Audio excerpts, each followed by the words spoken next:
여러분의 구독과 좋아요는 큰 힘이 됩니다. 안녕하세요. 김광삼 찐국TV 김광삼 변호사입니다. 한국 남성이 정말 심각한 상황이에요. 그래서 이제 그에 대한 통계가 나왔습니다. 특히 한국의 자살률, 범죄 피해율이 보니까 10년 만에 최고치를 기록했어요.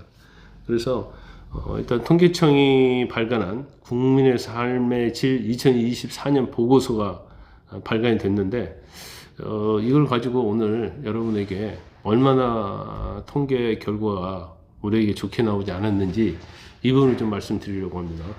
여러분께서 구독과 좋아요, 알림 설정 해주시고요. 이 내용에 대해서 댓글을 달아주시면 아주 힘이 많이 되겠습니다. 일단 우리 사회가 안전하다고 생각하는 비율이 20%로 떨어졌습니다. 근데 우리가 생각할 때는 그렇잖아요. 한국은 굉장히 안전하고 편안하고 보안적인 측면에서 최고다 생각하는데 그렇지 않다고 생각하는 사람이 20% 정도 된다는 거고, 교육비 부담도와 월 기준 근로시간도 전년 대비 늘었다는 거예요.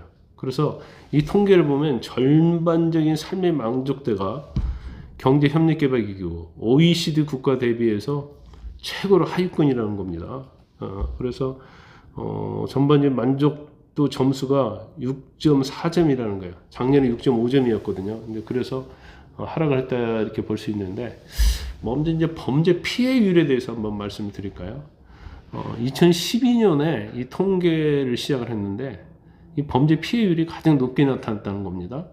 이 범죄 피해율이라는 것은 특정 기간 동안 한 번이라도 범죄 피해를 당했다고 응답한 사람이 어느 정도 비율이 되느냐, 이게 이제 범죄 피해율인데, 통계청이 이걸 보니까 10만 명당 범죄 발생 건수를 추정하는데 2022년도에 해당 건수는 6,439건이에요.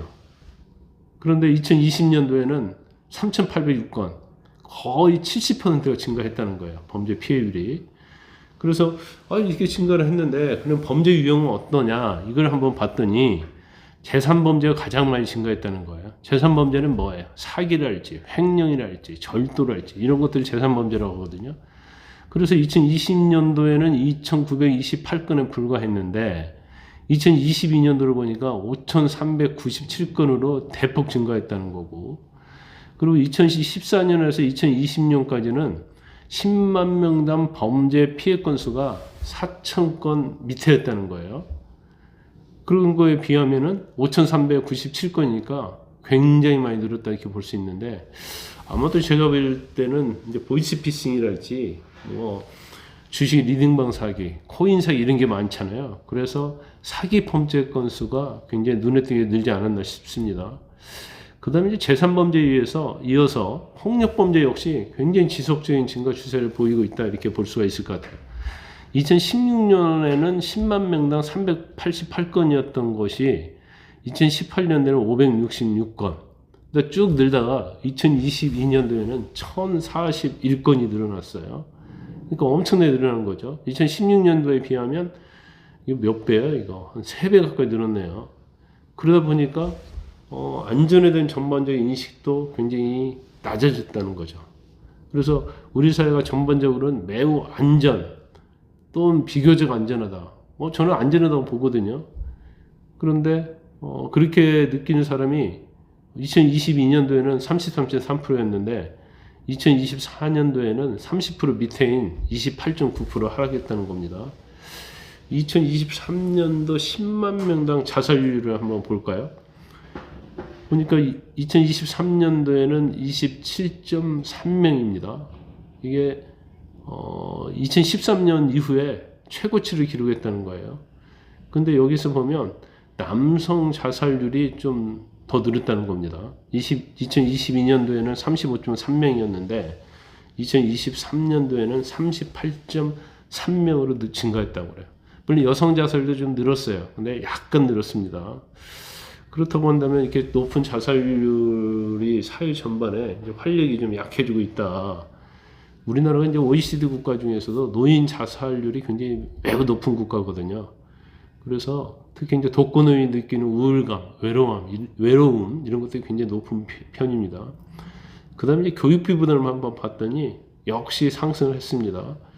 그 자녀 교육비가 매우 부담스럽다, 혹은 약간 부담스럽다고 답한 비율이 60.9%까지 올라갔어요. 특히 50대 가구주 보니까 연령별로 우리 이제 세대주라고도 전에 얘기를 했었는데 50대 가구주의 부담이 62.9%로 가장 높았습니다. 그다음에 이제 여가 시간을 보니까 여가 시간, 그러니까 쉬는 시간은 좀 감소를 하고요. 근로 시간은 오히려 이제 늘어나고 있다. 이런 통계 결과가 나왔어요. 그래서 이제 마지막으로 그 유엔 산하 지속 가능 발전 해법 네트워크라고 있거든요. 이제 SDSN이라고 하는데 2022년도에 세계 행복 리포트를 발간했는데 거기에 보면 OECD 국가들의 평균 삶의 만족도가 6.69입니다. 6.69. 근데 우리나라는 6.4예요. 6.4. 그래서 거의 하위다 이렇게 볼 수 있어요. 한국보다 만족도가 낮은 나라는 여러분들 잘 아시죠? 마약, 폭력 범죄 행행한 콜롬비아, 그리스, 멕시코. OECD 국가 중에서 우리보다 만족도가 낮은 국가는 세 개 국가밖에 없습니다.